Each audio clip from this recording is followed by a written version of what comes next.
All right, now I got Eric Trump with me, the Trump Organization Executive Vice President. He's the guy in charge holding down the multi-billion-dollar fort. Your dad has been surging a little bit, certainly got a little bit more spring in his step. But in the process, he and Ted Cruz have been trading blows. Is that bromance off? Yeah, it's probably off at this point. Listen, he's a guy who likes to win. He's a guy who just has that in his DNA. He has to win. And listen, if you're down by 7 points, right, and you've got 10 seconds left in the big game, what do you start doing? You start throwing Hail Marys. And I think you see that with Cruz, and I think you see that with a lot of other candidates. I mean, they realize... was that a Hail Mary on your dad's part to raise the citizenship thing? I was surprised at the debate when I asked him why he's raising this now. He said because he's doing well in the polls. I'm paraphrasing. He was honest about it. But if this whole thing was a concern of your dad's a while ago, he never raised it. Yeah, but I think at the end of the day, listen, it is a real concern for a lot of people, right? I mean, you have a candidate, you have a presidential candidate who was not born in the United States. Oh, in the I mean it. Oh, John McCain, you know, Barry Goldwater. John McCain was born on a naval base in Panama. It's a very different But let's face it, this was not an issue prior. I'm just saying it's fair enough because you're right. Others have raised it. John McCain himself has raised this question. Rand Paul has raised this question.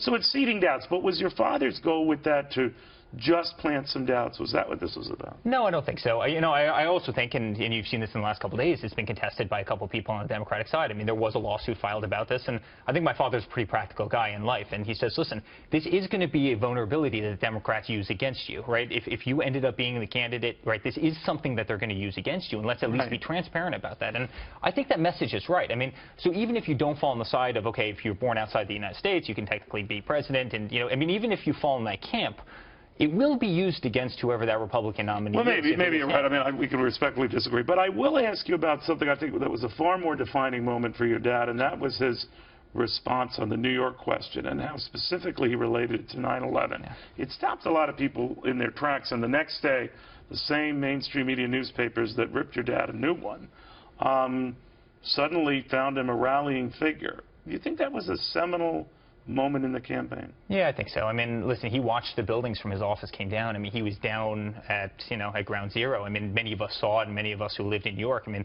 there's not a single one of us who didn't have a friend that, died in that tragic day. So when somebody decides to go rip New York apart, I mean, what about running for the commander-in-chief of the United States? I mean, it's the United States. It's not... I think there was a method to what Ted Cruz was saying. He wants to plant seeds of doubt in Iowans' minds.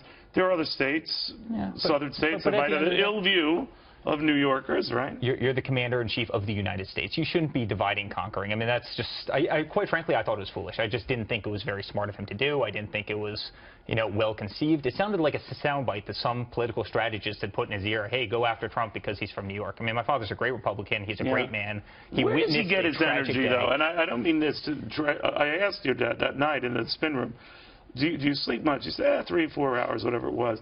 But he's always tweeting all hours of the night. He was doing every last interview. I think he was doing a one-on-one with Highlights for Children in the spin room. He would not leave. He's relentless about that.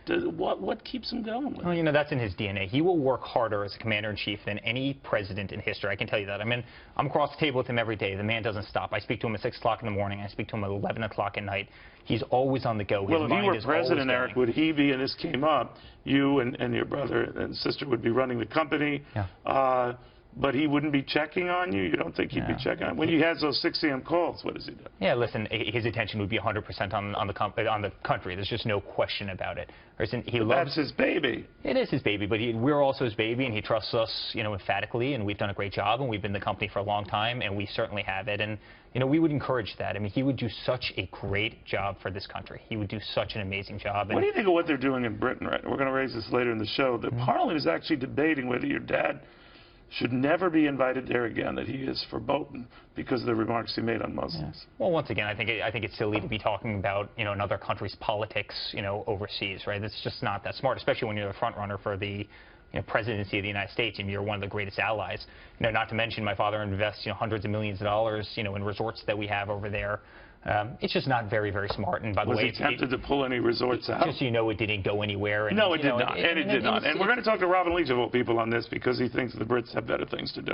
Having said that, though, do you think that as this campaign hits Iowa and then New Hampshire, that your dad has to win one of the two?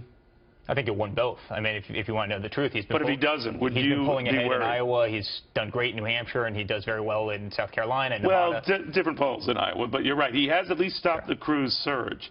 There are a lot of folks who say he pulls that off 2-0.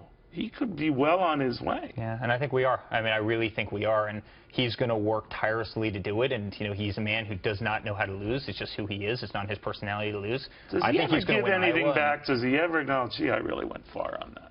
No.